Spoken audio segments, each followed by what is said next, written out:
Where does it begin? So, started playing guitar at the age of 14, and I would say within the first 6 months I had already taken my guitar apart and started doing things to it, modifying it with basically no knowledge of how to do anything at that point, so I probably screwed a few things up. Still have that guitar though.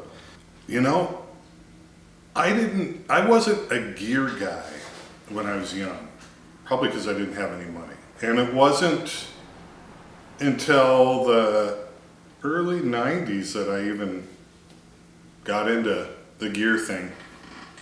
But once I did, then it was all over. Shortly after, I started working at a local guitar shop that no longer exists. At that point, I learned a lot about effects pedals because nobody at the shop cared about effects pedals, and we had 2 cases full of used pedals and nobody knew what any of them were, so I started learning. After many years at that guitar store, I finally got to the point where I was ready to start my own shop, and a friend of mine had this space and was running a small-ish shop, clubhouse, I'm not sure what you would call it.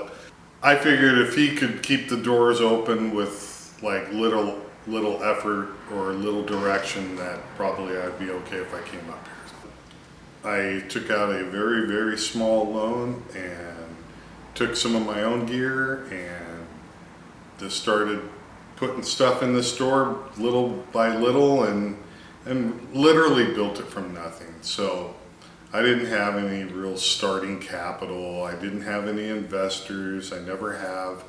It's just been myself and pretty modest, but I love doing what I do. I love this shop, and I'm unemployable otherwise, so I kind of have to have this shop, otherwise I won't have work. I started up here in 06.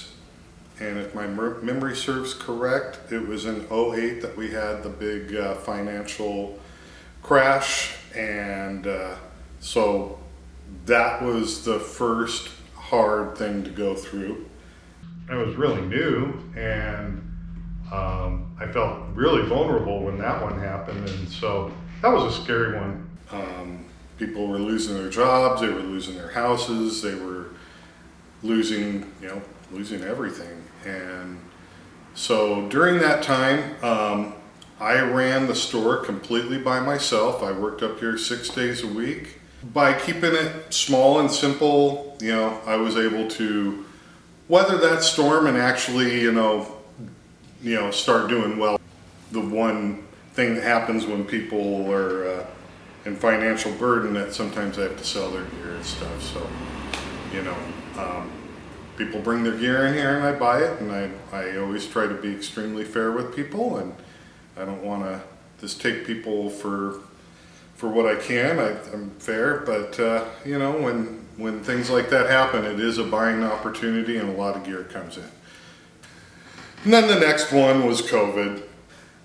The odd thing that happened was when everything got shut down and everybody was bored out of their minds, and the government sent people some checks, they started buying guitars. And the music retail industry on a whole, wasn't just my shop, it was everybody, saw some of the best sales that we've seen since going back into the 90s when things were really great. So it was pretty amazing there for a year solid. People were bored and buying guitars, and then it leveled out like you would expect it to. Recently, where it's become challenging again, and this time it's because of the economic uncertainties and vendors having to raise their prices because of the tariffs and all the other baloney that's going on. So we're navigating through that right now. This one, it's not fun either, but I feel like I have a little more experience at this point, so we've made adjustments already and things are working And so, we're doing fine now. It's been an interesting 19 years here in Everett. It's very rewarding. I'm so grateful to be able to have a guitar store and be part of the community, being an active musician, out playing in 2 different bands. I understand things from that standpoint. And then I understand things from the standpoint that you just want to buy stuff because you want to stash it away. Guilty as charged. Guitars come in, guitars go, pedals come in, pedals go, amps come in, amps go. There's a really beautiful Vibrolux reverb that we recently purchased from the original owner, and it is unbelievably clean and sounds fantastic. We got an 87 Les Paul Custom hanging on the wall, and I am always a sucker for a black Les Paul Custom. Danelectros. God, I don't even know where it started. I think it started because of Jimmy Page. I think that might be what got me thinking about Danelectros, and of course it was the black double cutaway with the 2 pickups and the Coke bottle headstock. Part of what I found interesting was the fact that these guitars were constructed finding a way to use